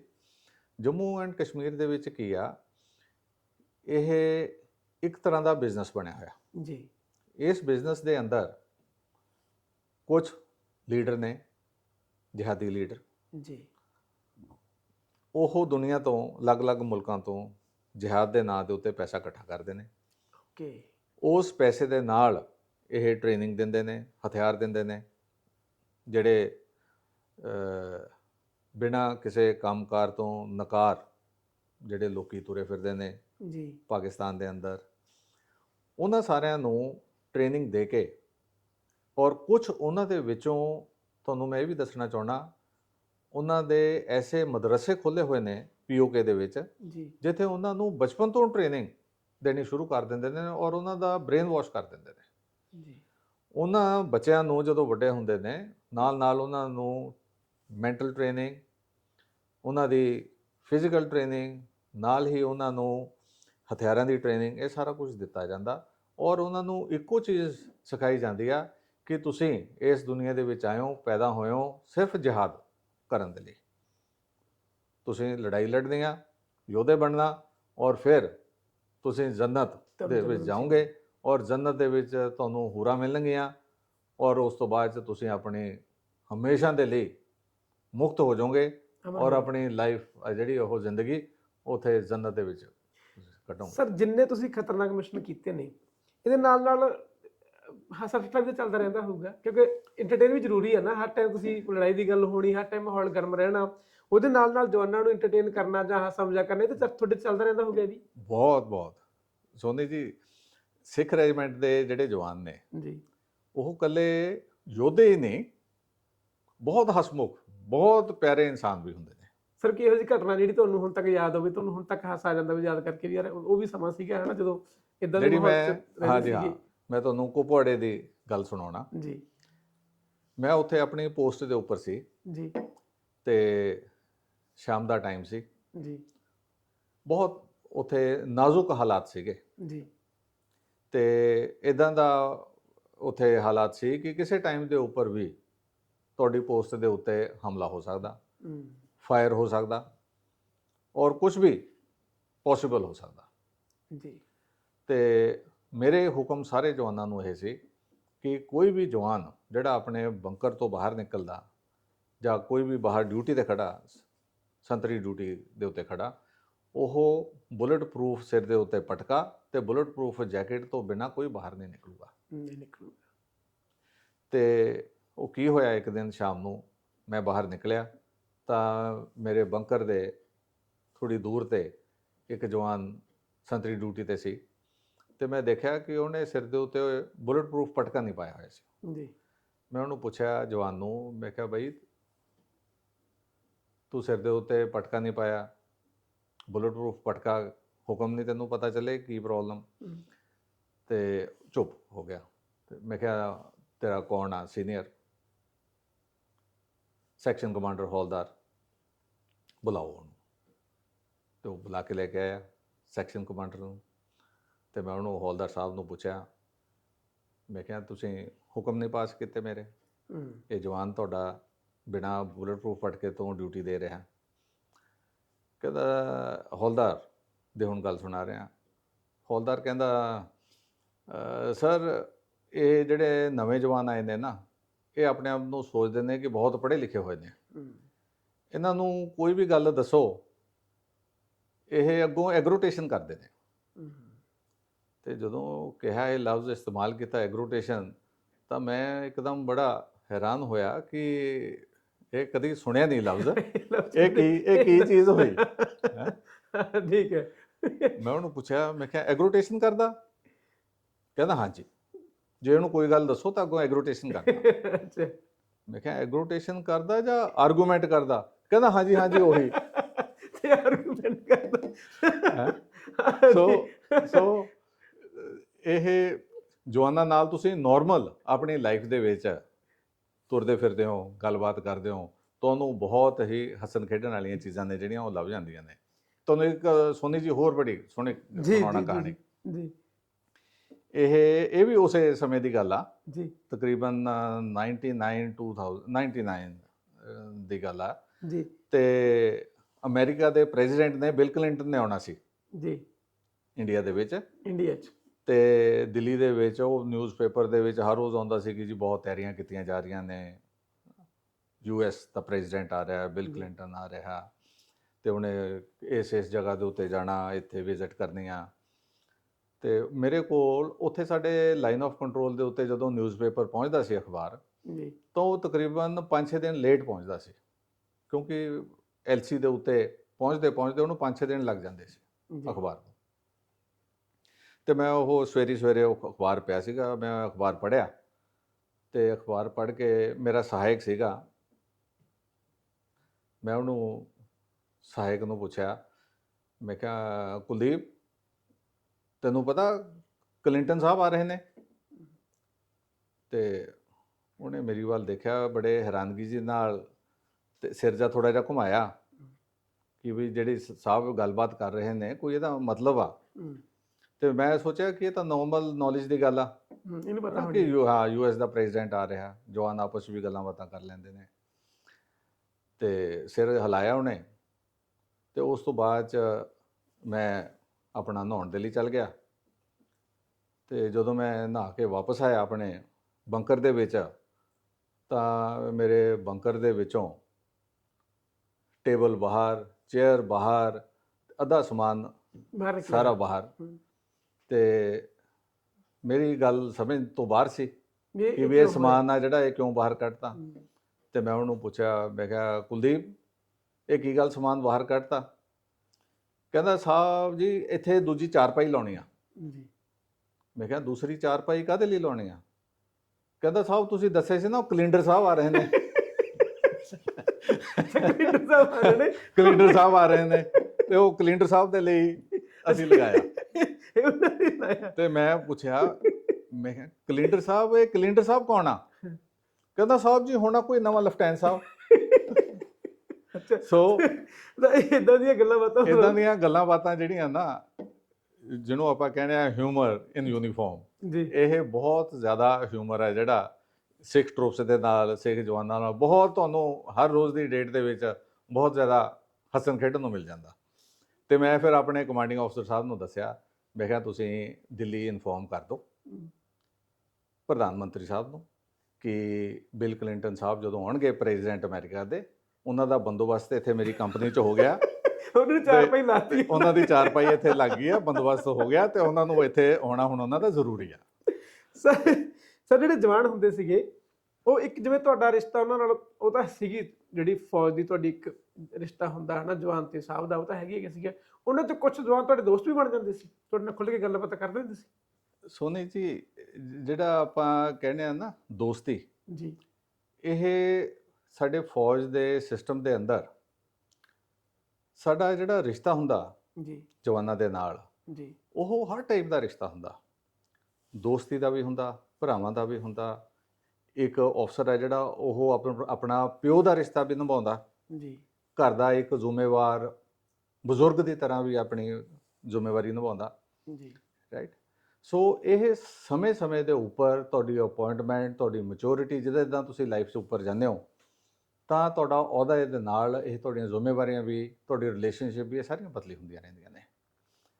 ਮੈਂ ਤੁਹਾਨੂੰ ਦੱਸਦਾ, ਜਿਸ ਟਾਈਮ ਦੇ ਉੱਤੇ ਮੈਂ ਟੇਕ ਓਵਰ ਕੀਤਾ ਆਪਣੀ ਬਟਾਲੀਅਨ ਨੂੰ, ਜੀ ਕਮਾਂਡਿੰਗ ਅਫਸਰ ਬਣਿਆ 36 ਸਿੱਖ ਦਾ, ਤੇ ਉਸ ਟਾਈਮ ਦੇ ਉੱਤੇ ਮੈਂ ਕਾਫੀ ਭਾਵੁਕ ਹੋਇਆ ਸੀ ਜੀ ਕਿ ਜਿਸ ਪਲਟਨ ਨੂੰ ਮੈਂ ਅੱਜ ਤੋਂ 17 ਸਾਲ ਪਹਿਲਾਂ ਇੱਕ ਸੈਕੰਡ ਲੈਫਟੀਨੈਂਟ ਦੇ ਤੌਰ ਤੇ ਜੁਆਇਨ ਕੀਤਾ ਸੀ, ਜੀ। ਤੇ ਅੱਜ ਮੈਂ ਉਸ ਪਲਟਨ ਦਾ ਮੁਖੀ ਬਣਿਆ। ਮੁਖੀ ਬਣੇ, ਅੱਜ ਉਸ ਪਲਟਨ ਦਾ ਮੈਂ ਕਮਾਂਡਿੰਗ ਅਫਸਰ ਕਮਾਂਡਿੰਗ ਬਣਿਆ। ਤੇ ਮੇਰੇ ਜੋ ਮਨ ਦੇ ਵਿੱਚ ਸੀ ਉਹ ਇਹੀ ਇੱਕ ਭਾਵਨਾ ਸੀ ਕਿ ਜਦੋਂ ਮੈਂ ਸੈਨਿਕ ਸੰਮੇਲਨ ਕੀਤਾ ਆਪਣਾ, ਤਾਂ ਸਾਰਿਆਂ ਨਾਲੋਂ ਪਹਿਲਾਂ ਮੈਂ ਆਪਣੇ ਜਵਾਨਾਂ ਨੂੰ ਇਹੀ ਕਿਹਾ ਕਿ ਆਪ ਹੀ ਕੀ ਕਿਰਪਾ ਸੇ ਸਜੇ ਹਮ ਹੈ, ਮੋਤੋ ਗਰੀਬ ਕਰੋੜ ਪਰੇ। ਜੀ ਜੇ ਤੁਸੀਂ ਹੋ ਤਾਂ ਮੈਂ ਖੜਾ ਇੱਥੇ ਕਮਾਂਡਿੰਗ ਅਫਸਰ, ਜੀ ਜੇ ਮੇਰੇ ਜਵਾਨ ਨਹੀਂ ਹੈਗੇ ਤਾਂ ਮੈਂ ਕਾਹਦਾ ਕਮਾਂਡਿੰਗ ਅਫਸਰ। ਬਿਲਕੁਲ ਸਹੀ ਹੈ ਸਰ। ਜੇ ਜਵਾਨ ਨੇ ਤਾਂ ਮੈਂ ਕਮਾਂਡਿੰਗ ਅਫਸਰ ਹਾਂ। ਸੋ ਉਸ ਜਿਹੜਾ ਉਹ ਰੋਲ ਸੀ ਮੇਰਾ, ਉਸ ਨੂੰ ਹੀ ਮੈਂ ਆਪਣੀ ਜ਼ਿੰਦਗੀ ਦੇ ਵਿੱਚ ਸਮਝ ਕੇ ਅਦਾ ਕੀਤਾ ਕਿ ਇਹਨਾਂ ਕਰਕੇ ਮੈਂ ਆ, ਮੇਰੇ ਕਰਕੇ ਇਹ ਨਹੀਂ ਹੈਗੇ। ਬਿਲਕੁਲ ਬਿਲਕੁਲ ਸਰ। ਇਨਹੀ ਕੀ ਕਿਰਪਾ ਸੇ ਇਹ ਸਰ ਇਹ ਵੱਡੀ ਗੱਲ ਹੈ, ਇਹ ਵੀ ਹਰ ਇੱਕ ਦੇ ਕਹਿਣੀ, ਮਤਲਬ ਮੈਨੂੰ ਲੱਗਦਾ ਬਸ, ਕਿਉਂਕਿ ਕਈ ਅਫਸਰ ਨਾ ਸਿਰਫ ਅਫਸਰ ਬਣ ਕੇ ਰਹਿ ਜਾਂਦੇ ਨੇ। ਮੈਨੂੰ ਲੱਗਦਾ ਵੀ ਉਹ ਨਾ ਰਿਸ਼ਤਾ ਵਧੀਆ ਕਾਇਮ ਨਹੀਂ ਕਰ ਸਕਦੇ ਜਿੰਨਾ ਕਿ ਉਹਨੂੰ ਕਰਨਾ ਚਾਹੀਦਾ ਹੈ। ਇਹ ਤੁਹਾਡੀ ਬੜੱਪਨ ਸੀ ਤੁਹਾਡਾ ਵੀ ਤੁਸੀਂ ਉਹਨਾਂ ਨੂੰ ਆਪਦੇ ਨਾਲੋਂ ਵੱਡਾ ਕੀਤਾ, ਆਪਦੀ ਜਿਹੜੀ ਪਲਟਨ ਸੀ ਉਹਨੂੰ ਤੁਸੀਂ ਆਪਦੇ ਨਾਲੋਂ ਉੱਤਮ ਦਰਜਾ ਦਿੱਤਾ ਵੀ ਤੁਸੀਂ, ਜੇ ਤੁਸੀਂ ਹੋ ਤਾਂ ਮੈਂ ਆ। ਮੈਨੂੰ ਲੱਗਦਾ ਇਹ ਵੀ ਬਹੁਤ ਥੋੜੇ ਲਿਖਣ ਦੇ ਹਿੱਸੇ ਆਉਂਦੀ ਹੈ ਚੀਜ਼ ਵੀ, ਸ਼ਾਇਦ ਸਾਰੇ ਲੋਕ ਨਹੀਂ ਨਿਭਾ ਪਾਉਂਦੇ। ਹਾਂਜੀ, ਇਹ ਸਮਝਣ ਦੀਆਂ ਚੀਜ਼ਾਂ ਨੇ। ਜਦੋਂ ਤੁਹਾਡੇ ਵਿੱਚ ਮੈਚੁਰਿਟੀ ਲੈਵਲ ਇੰਨਾ ਆ ਜਾਂਦਾ ਕਿ ਤੁਹਾਡਾ ਕੀ ਅਹੁਦਾ, ਕੀ ਤੁਹਾਡੇ ਫਰਜ਼ ਨੇ, ਕੀ ਤੁਹਾਡੀਆਂ ਡਿਊਟੀਆਂ ਨੇ, ਔਰ ਤੁਸੀਂ ਕਿਹਨਾਂ ਕਰਕੇ ਇਸ ਅਹੁਦੇ ਦੇ ਉੱਤੇ ਬੈਠੇ ਹੋ, ਤਾਂ ਫਿਰ ਇਹ ਸਾਰੀ ਚੀਜ਼ਾਂ ਘੁੰਮ ਕੇ ਇੱਕੋ ਚੀਜ਼ ਦੇ ਉੱਤੇ ਆਉਂਦੀਆਂ ਨੇ ਕਿ ਤੁਸੀਂ ਇਹਨਾਂ ਕਰਕੇ ਬੈਠੇ ਹੋ। ਜੀ ਜੀ ਸਰ, ਇਹ ਸਾਰੇ ਤੁਹਾਡੀ ਸਰਵਿਸ ਦੇ ਦੌਰਾਨ ਸਾਰੀਆਂ ਜੋ ਵੀ ਜਿੰਨੇ ਵੀ ਤੁਸੀਂ ਖਤਰਨਾਕ ਮਿਸ਼ਨ ਕੀਤੇ, ਉਹਨਾਂ ਦੌਰਾਨ ਕੁਝ ਅਜਿਹਾ ਵਾਪਰਿਆ ਵੀ ਜਿਹੜਾ ਤੁਸੀਂ ਕੋਈ ਮਿਲੀਟੈਂਟ ਜਾਂ ਕੋਈ ਹੋਰ ਫੜਿਆ ਹੋਵੇ, ਉਹਨੂੰ ਕੁਝ ਕਬੂਲ ਕੀਤਾ ਹੋਵੇ ਜਿਹਦੇ ਕਰਕੇ ਤੁਹਾਨੂੰ ਲੱਗਿਆ ਹੋਵੇ ਇਹ ਗਲਤ ਰਾਹ ਤੇ ਸੀਗਾ ਬਹੁਤ ਜ਼ਿਆਦਾ, ਉਹਨੂੰ ਮਹਿਸੂਸ ਹੋਇਆ ਵੀ ਚੀਜ਼, ਅਹਿਸਾਸ ਹੋਇਆ ਹੋਵੇ ਉਹਨੂੰ ਵੀ ਯਾਰ ਸਰ ਮੈਂ ਕਿਸੇ ਗਲਤ ਵਹਿਣ 'ਚ ਬਹਿ ਗਿਆ ਸੀਗਾ, ਪਰ ਮੈਂ ਅੱਜ ਤੋਂ ਬਾਅਦ ਇਹ ਚੀਜ਼ ਨੂੰ ਸ਼ਾਇਦ ਛੱਡੂੰਗਾ, ਜਾਂ ਮੈਂ ਦੁਬਾਰਾ ਦੇਸ਼ ਦੀ ਸੇਵਾ 'ਚ ਹਾਜ਼ਰ ਹੋ ਜਾਊਂਗਾ, ਜਾਂ ਮੈਂ ਤੋਂ ਤੁਸੀਂ ਜੋ ਕੋਈ ਸੇਵਾ ਲੈਣੀ ਸੀ ਤਾਂ ਮੈਂ ਹਾਜ਼ਰ ਹਾਂ 24 ਘੰਟੇ। ਸਾਡੇ ਹਿੰਦੁਸਤਾਨ ਦੀ ਜਿਹੜੀ ਫੌਜ ਆ ਜੀ ਜਾਂ ਆਪਾਂ ਕਹਿ ਲਓ ਹਿੰਦੁਸਤਾਨ ਦੀ ਸਿਆਸਤ, ਜੀ ਇਹ ਬਹੁਤ ਗਹਿਰੀ ਆ। ਜੀ ਔਰ ਇਸ ਦੇ ਵਿੱਚ ਇੱਕ ਇਨਸਾਨ ਜਿਹੜਾ ਭਟਕ ਕੇ ਗਲਤ ਰਾਸਤੇ ਦੇ ਉੱਤੇ ਚੱਲ ਗਿਆ, ਉਸ ਇਨਸਾਨ ਨੂੰ ਪੂਰਾ ਮੌਕਾ ਦਿੱਤਾ ਜਾਂਦਾ ਕਿ ਤੁਸੀਂ ਵਾਪਸ ਆ ਸਕਦੇ ਹੋ, ਆਪਣੀ ਜ਼ਿੰਦਗੀ ਇੱਕ ਨਾਰਮਲ ਚੰਗੇ ਇਨਸਾਨ ਦੀ ਤਰ੍ਹਾਂ ਜ਼ਿੰਦਗੀ ਜੀ ਸਕਦੇ ਹੋ। ਸਾਡੀਆਂ J&K ਦੇ ਵਿੱਚ ਇੱਦਾਂ ਦੀਆਂ ਬਟਾਲੀਅਨਸ ਨੇ ਜਿਨ੍ਹਾਂ ਨੂੰ ਅਸੀਂ ਕਹਿੰਦੇ ਆ ਹੋਮ ਐਂਡ ਹਰਥ ਬਟਾਲੀਅਨਸ, ਜੀ ਟੈਰੀਟੋਰੀਅਲ ਆਰਮੀ ਦੀਆਂ, ਜਿਹਦੇ ਵਿੱਚ ਜਿਹੜੇ ਸਰੈਂਡਰਡ ਮਿਲੀਟੈਂਟਸ ਨੇ ਜੀ ਉਹਨਾਂ ਨੂੰ ਵੀ ਭਰਤੀ ਕੀਤਾ ਜਾਂਦਾ, ਉਹਨਾਂ ਨੂੰ ਮੌਕਾ ਦਿੱਤਾ ਜਾਂਦਾ ਕਿ ਤੁਸੀਂ ਆਪਣੀ ਜ਼ਿੰਦਗੀ ਸੁਧਾਰ ਸਕਦੇ ਹੋ, ਤੁਸੀਂ ਆਪਣੇ ਮੁਲਕ ਨਾਲ, ਆਪਣੇ ਦੇਸ਼ ਨਾਲ, ਆਪਣੀ ਕੰਟਰੀ ਨਾਲ ਆਪਣੀ ਵਫਾਦਾਰੀ ਦੇ ਨਾਲ ਨਿਭਾਉਂਦੇ ਹੋਏ ਆਪਣੀ ਸੋਹਣੀ ਜ਼ਿੰਦਗੀ ਜੀ ਸਕਦੇ ਹੋ। ਔਰ ਮੈਂ ਤੁਹਾਨੂੰ ਦੱਸਣਾ ਚਾਹੁੰਦਾ ਕਿ ਉਹਨਾਂ ਬਟਾਲੀਅਨਸ ਦੇ ਅੰਦਰ ਇਹ ਜਿਹੜੇ ਸਰੈਂਡਰਡ ਮਿਲੀਟੈਂਟ ਸੀ, ਬਹੁਤ ਇੱਦਾਂ ਦੇ ਹੋਏ ਨੇ ਜਵਾਨ ਜਿਨ੍ਹਾਂ ਨੇ ਆਪਣੀ ਵਫਾਦਾਰੀ ਨਿਭਾਉਂਦੇ ਹੋਏ ਆਪਣੀ ਜਾਨ ਵੀ ਕੁਰਬਾਨ ਕੀਤੀ ਔਰ ਬਹੁਤ ਸੋਹਣਾ ਕੰਮਕਾਰ ਵੀ ਕੀਤਾ ਆਪਣੀ ਜ਼ਿੰਦਗੀ 'ਚ। ਸਰ ਤੁਹਾਡੇ ਤਜਰਬੇ ਬਹੁਤ ਸੋਹਣੇ ਸੀਗੇ, ਤੁਸੀਂ ਸਾਡੇ ਨਾਲ ਬਹੁਤ ਸੋਹਣੀ ਗੱਲਬਾਤ ਸਾਂਝੀ ਕੀਤੀ ਹੈ ਹਨਾ। ਰਿਟਾਇਰਮੈਂਟ ਤੋਂ ਬਾਅਦ ਤੁਹਾਡੀ ਜਿਹੜੀ ਹੁਣ ਲਾਈਫ ਹੈ ਕਿੱਦਾਂ ਚੱਲ ਰਹੀ ਤੇ ਤੁਸੀਂ ਕੀ ਕਰ ਰਹੇ ਹੋ, ਕਿੱਦਾਂ ਇੰਜੋਏ ਕਰ ਰਹੇ ਹੋ? ਸੱਚਾਈ ਤਾਂ ਇਹ ਆ ਕਿ ਮੇਰੀ ਰਗ ਰਗ ਦੇ ਅੰਦਰ ਜੀ ਸਾਰਾਗੜੀ ਦਾ ਖੂਨ ਹੈ ਜੀ ਔਰ ਉਸੇ ਚੀਜ਼ ਨੂੰ ਮੈਂ ਇੱਕ ਆਪਣਾ ਫਰਜ਼ ਸਮਝ ਕੇ ਆਪਣੀ ਇੱਕ ਸਾਰਾਗੜੀ ਦੇ ਨਾਂ ਦੇ ਉੱਪਰ ਹੀ ਕੰਪਨੀ ਸਟਾਰਟ ਕੀਤੀ ਹੈ ਜੀ ਜਿਹਦਾ ਨਾਂ ਸਾਰਾਗੜੀ ਸਿਕਿਉਰਿਟੀ ਸੋਲਿਊਸ਼ਨਸ। ਜੀ ਔਰ ਸਾਡੇ ਕੋਲ ਅੱਜ ਦੀ ਤਾਦਾਦ ਦੇ ਵਿੱਚ ਕਈ ਹਜ਼ਾਰ ਜਿਹੜੇ ਨੌਜਵਾਨ ਜੀ ਬੰਦੇ ਨੇ ਜੀ ਜਿਹੜੇ ਕੰਮਕਾਰ ਕਰ ਰਹੇ ਨੇ ਔਰ ਅਸੀਂ ਅੱਜ ਦੀ ਡੇਟ 'ਚ 7 ਸਟੇਟਾਂ ਦੇ ਵਿੱਚ ਆਪਣੀਆਂ ਸਿਕਿਉਰਿਟੀ ਸਰਵਿਸਿਜ਼ ਦੇ ਰਹੇ ਹਾਂ। ਔਰ ਮਕਸਦ ਇਹ ਆ ਕਿ ਜਿੰਨਾ ਹੋ ਸਕੇ ਉਹਨੇ ਇਨਸਾਨਾਂ ਨੂੰ ਅਸੀਂ ਜੌਬ ਦੇ ਸਕੀਏ, ਰੁਜ਼ਗਾਰ ਦੇ ਸਕੀਏ, ਜਿਹਦੇ ਨਾਲ ਉਹਨਾਂ ਦੇ ਘਰ ਦਾ ਜਿਹੜਾ ਚਿਰਾਗ ਆ ਉਹ ਚੱਲਦਾ ਰਹੇ। ਸਰ ਇਹ ਬਹੁਤ ਚੰਗੀ ਗੱਲ ਆ। ਨਹੀਂ ਤਾਂ ਬਹੁਤ ਲੋਕ ਹੁੰਦੇ ਨੇ ਸਰਵਿਸ ਦੌਰਾਨ ਵੀ ਉਹ ਇੰਨੀ ਵਧੀਆ ਸੇਵਾ ਨਹੀਂ ਨਿਭਾ ਸਕਦੇ ਹਨਾ, ਜਾਂ ਕੁਝ ਉਹਨਾਂ ਤੋਂ ਊਣਤਾਈਆਂ ਰਹਿ ਜਾਂਦੀਆਂ ਨੇ।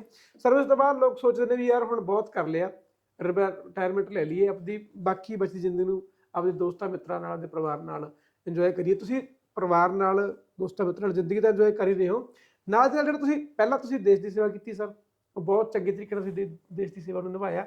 ਹੁਣ ਤੁਸੀਂ ਦੇਸ਼ ਦੀ ਸੇਵਾ ਹੀ ਕਰ ਰਹੇ ਹੋ ਬੇਰੁਜ਼ਗਾਰ ਨੌਜਵਾਨਾਂ ਨੂੰ ਕੰਮ ਤੇ ਦੇ ਕੇ। ਇੱਕ ਵੀ ਸਰ ਬਹੁਤ ਵੱਡਾ ਕਾਰਜ ਹੈ। ਮਤਲਬ ਤੁਹਾਡੀ ਜਿਹੜੀ ਤੁਹਾਡੇ ਖੂਨ ਦੀ ਜਿਹੜੀ ਤੁਸੀਂ ਗੱਲ ਕਰਦੇ ਹੋ ਨਾ, ਮੈਂ ਉਮੀਦ ਕਰਦਾ ਵੀ ਜੇ ਪ੍ਰਮਾਤਮਾ ਕਰੇ ਹਰ ਇਨਸਾਨ ਇਦਾਂ ਦਾ ਹੋ ਜਾਵੇ ਤਾਂ ਆਪਣਾ ਦੇਸ਼ ਸਰ ਖੁਸ਼ਹਾਲ ਹੈ। ਮਤਲਬ ਵੀ ਸਾਨੂੰ ਕਿਤੇ ਬਾਹਰ ਜਾਣ ਦੀ, ਕੈਨੇਡਾ ਅਮਰੀਕਾ ਜਾਣ ਦੀ ਸਾਡੇ ਨੌਜਵਾਨਾਂ ਨੂੰ ਨਹੀਂ ਲੋੜ ਹੈਗੀ, ਕਿਉਂਕਿ ਸਾਡੇ ਮੁਲਕ ਦੇ ਵਿੱਚ ਬਹੁਤ ਕੁਛ ਹੈ। ਜੇ ਹਰ ਇਨਸਾਨ ਦੀ ਸੋਚ ਤੁਹਾਡੇ ਵਰਗੀ ਹੋ ਜਾਵੇ ਤਾਂ ਸਾਡਾ ਮੁਲਕ ਬਹੁਤ ਖੁਸ਼ਹਾਲ ਹੈ। ਇੱਥੇ ਬਹੁਤ ਕੁਛ ਹੈ ਕਰਨ ਨੂੰ। ਜਿੰਨੇ ਚ ਘਰਾਂ ਤੁਸੀਂ ਅੱਜ ਗੱਲ ਕੀਤੀ ਹੈ, ਤੁਸੀਂ ਚਿਰਾਗ ਚਲਾਉਣ ਦੀ ਗੱਲ ਕੀਤੀ ਹੈ, ਇਹ ਹਰ ਕਿਸੇ ਹਿੱਸੇ ਨਹੀਂ ਆਉਂਦੀ, ਹਰ ਕੋਈ ਨਹੀਂ ਸੋਚਦਾ। ਸੋਨੀ ਜੀ, ਮੈਂ ਇਹਦੇ ਨਾਲ ਤੁਹਾਨੂੰ ਦੱਸਣਾ ਚਾਹੁੰਦਾ ਕਿ ਮੇਰੇ 2 ਬੇਟੇ ਨੇ ਜੀ ਔਰ ਦੋਨੋਂ ਇਸ ਕੰਪਨੀ ਦਾ ਹਿੱਸਾ ਨੇ ਜੀ। ਸਵੇਰ ਤੋਂ ਲੈ ਕੇ ਸ਼ਾਮ ਤੱਕ ਮਿਹਨਤ ਕਰਦੇ ਨੇ ਜੀ ਔਰ ਉਹਨਾਂ ਦਾ ਵੀ ਮਿਸ਼ਨ ਜ਼ਿੰਦਗੀ ਦਾ ਇਹ ਆ ਕਿ ਅਸੀਂ ਜਿਹੜਾ ਇਹ ਸਾਰਾਗੜੀ ਦਾ ਨਾਂ, ਅਸੀਂ ਇਸ ਨੂੰ ਆਪਣੇ ਤਰੀਕੇ ਨਾਲ, ਆਪਣੇ ਸਿਸਟਮ 'ਚ ਰਹਿੰਦੇ ਹੋਏ ਇਸ ਨੂੰ ਦੂਰ ਦੂਰ ਤੱਕ ਲੈ ਕੇ ਜਾਣਾ, ਹੋਰ ਵੱਡਾ ਕਰਨਾ, ਲੈ ਕੇ ਜਾਣਾ। ਬਿਲਕੁਲ ਬਿਲਕੁਲ। ਹੁਣ ਮੈਂ ਤੁਹਾਨੂੰ ਦੱਸਦਾ, ਅਸੀਂ ਅੱਜ ਦੀ ਡੇਟ ਦੇ ਵਿੱਚ ਬਹੁਤ ਕਾਰਪੋਰੇਟਸ, ਬਹੁਤ ਇੰਸਟੀਟਿਊਸ਼ਨਸ ਉੱਥੇ ਜਾਂਦੇ ਆ ਤੇ ਉਹ ਜਦੋਂ ਦੇਖਦੇ ਨੇ ਸਾਰਾਗੜੀ ਦਾ ਨਾਂ ਕੰਪਨੀ ਦਾ, ਤਾਂ ਉਹ ਪੁੱਛਦੇ ਨੇ ਕਿ ਤੁਹਾਡਾ ਕੀ ਲਿੰਕ ਆ ਇਸ ਦੇ ਨਾਲ। ਤਾਂ ਉਹਨਾਂ ਨੂੰ ਫਿਰ ਦੱਸਿਆ ਜਾਂਦਾ ਕਿ ਸਾਡੇ ਜਿਹੜੇ ਚੇਅਰਮੈਨ ਸਾਹਿਬ ਨੇ, ਇਹ ਉਹਨਾਂ ਦੀ ਬਟਾਲੀਅਨ ਆ। ਸਾਰਾਗੜੀ ਦਾ ਇਤਿਹਾਸ ਦੱਸਿਆ ਜਾਂਦਾ ਤਾਂ ਲੋਕੀ ਇਸ ਚੀਜ਼ ਨੂੰ ਜਾਣ ਕੇ ਬਹੁਤ ਖੁਸ਼ ਹੁੰਦੇ ਨੇ, ਇਨਸਪਾਇਰ ਹੁੰਦੇ ਨੇ ਔਰ ਇਸ ਦੀ ਚਾਰੋਂ ਪਾਸੇ ਇਹ ਨਾਲ ਹੋਰ ਪੋਜ਼ਿਟਿਵਿਟੀ, ਹੋਰ ਪੋਜ਼ਿਟਿਵ ਵਾਈਬ੍ਰੇਸ਼ਨਸ ਤੇ ਇੱਕ ਇਤਿਹਾਸ ਦੇ ਨਾਲ ਜੁੜਨ ਦਾ ਲੋਕਾਂ ਨੂੰ ਮੌਕਾ ਮਿਲਦਾ। ਬਿਲਕੁਲ ਸਰ, ਤੁਸੀਂ ਬਹੁਤ ਚੰਗਾ ਕਾਰਜ ਕਰ ਰਹੇ ਹੋ, ਬਹੁਤ ਸੋਹਣੀ। ਕਿਉਂਕਿ ਮੈਂ ਖੁਦ ਇਸ ਚੀਜ਼ ਨੂੰ ਮੰਨਦਾ। ਮੈਨੂੰ ਇਹ ਨਹੀਂ ਕਹੂੰਗਾ ਚਲੋ ਵੀ ਸਾਡੇ ਲੋਕ ਨਾ ਕਈ ਚੀਜ਼ਾਂ ਨੂੰ ਆਪ ਦੇ ਪੜਤਾਲ ਕਰਨ ਦੀ ਕੋਸ਼ਿਸ਼ ਨਹੀਂ ਕਰਦੇ। ਕਈ ਲੋਕ ਇਹੋ ਜਿਹੇ ਵੀ ਹੋਣਗੇ ਜਿਨ੍ਹਾਂ ਨੂੰ ਸਾਰਾਗੜੀ ਬਾਰੇ ਫਿਲਮਾਂ ਤੋਂ ਬਾਅਦ ਹੀ ਪਤਾ ਲੱਗਿਆ ਹੋਊਗਾ। ਬਿਲਕੁਲ। ਬਹੁਤ ਲੋਕ ਜਿਹੜੇ ਆਪਣੇ ਤੌਰ ਤੇ ਇਤਿਹਾਸ ਨਹੀਂ ਪੜ੍ਹਦੇ, ਨਹੀਂ ਬਚਦੇ। ਸੋ ਤੁਸੀਂ ਉਹ ਕੰਮ ਵੀ ਕਰ ਰਹੇ ਹੋ। ਪਹਿਲਾਂ ਤੁਸੀਂ ਇੰਨਾ ਟਾਈਮ ਆਪਣੀ ਜ਼ਿੰਦਗੀ ਨੂੰ ਦੇਸ਼ ਦੇ ਲੇਖੇ ਲਾਇਆ, ਹੁਣ ਵੀ ਤੁਸੀਂ ਦੇਸ਼ ਦੇ ਲੇਖੇ ਲਾ ਰਹੇ ਹੋ। ਸੋ ਸਰ ਬਹੁਤ ਧੰਨਵਾਦ ਤੁਹਾਡੀ, ਬਹੁਤ ਮਿਹਰਬਾਨੀ। ਤੁਸੀਂ ਅੱਜ ਸਾਨੂੰ ਸਾਡੇ ਪੋਡਕਾਸਟ ਤੇ ਸਮਾਂ ਦਿੱਤਾ। ਕੋਸ਼ਿਸ਼ ਕਰਾਂਗੇ ਤੁਹਾਨੂੰ ਦੁਬਾਰਾ ਫੇਰ ਬੁਲਾਈਏ, ਕਿਉਂਕਿ ਪੋਡਕਾਸਟ ਦੀ ਇੱਕ ਸਰ ਲਿਮਿਟ ਹੁੰਦੀ ਟਾਈਮ ਦੀ। ਤੁਹਾਡੀ ਜਿਹੜਾ ਜ਼ਿੰਦਗੀ ਦਾ ਸਫ਼ਰ ਆ ਉਹ ਇਸ ਟਾਈਮ 'ਤੇ ਆਪਾਂ ਕਵਰ ਨਹੀਂ ਕਰ ਸਕੇ, ਹੈ ਨਾ। ਬਹੁਤ ਗੱਲਾਂ ਜਿਹੜੀਆਂ ਅਸੀਂ ਹਲੇ ਸਾਂਝੇ ਕਰਨੀਆਂ ਸੀ, ਉਹ ਟਾਈਮ ਕਈ ਵਾਰੀ ਇਜਾਜ਼ਤ ਨਹੀਂ ਦਿੰਦਾ ਹੁੰਦਾ। ਸੋ ਆਪਾਂ ਦੁਬਾਰਾ ਮਿਲਾਂਗੇ ਸਰ, ਕੁਝ ਗੱਲਾਂ ਤੇ ਆਪਾਂ ਦੁਬਾਰਾ ਚਰਚਾ ਕਰਾਂਗੇ। ਤੁਹਾਡਾ ਬਹੁਤ ਬਹੁਤ ਧੰਨਵਾਦ, ਬਹੁਤ ਥੈਂਕ ਯੂ, ਬਹੁਤ ਮਿਹਰਬਾਨੀ। ਥੈਂਕ ਯੂ ਸੋਨੀ ਜੀ, thank you very much for calling me for the podcast. ਜੀ ਜੀ ਜੀ, ਬਹੁਤ ਬਹੁਤ ਸ਼ੁਕਰੀਆ ਤੁਹਾਡਾ। ਸੇਵਾ ਬਹੁਤ ਵੱਡੀ ਹੈ sir, thank you very much. ਸੇਵਾ ਨਿਭਾਈ ਹੈ। ਸਾਡਾ ਫਰਜ਼ ਬਣਦਾ ਵੀ ਉਹਨਾਂ ਚੀਜ਼ਾਂ ਨੂੰ ਅੱਗੇ ਲੈ ਕੇ ਆਈਏ, ਲੋਕਾਂ ਨੂੰ ਪਤਾ ਲੱਗੇ ਵੀ ਦੇਸ਼ ਦੀ ਸੇਵਾ ਕਿਵੇਂ ਹੁੰਦੀ ਤੇ ਕੀ ਕੀ ਚੀਜ਼ਾਂ ਸਹਿਣੀਆਂ ਪੈਂਦੀਆਂ ਨੇ। ਬਹੁਤ ਬਹੁਤ ਸ਼ੁਕਰੀਆ ਸੋਨੀ ਜੀ, ਥੈਂਕ ਯੂ। ਤੁਸੀਂ ਜੁੜੇ ਰਹੋ ਲੀਡਿੰਗ ਪੰਜਾਬ।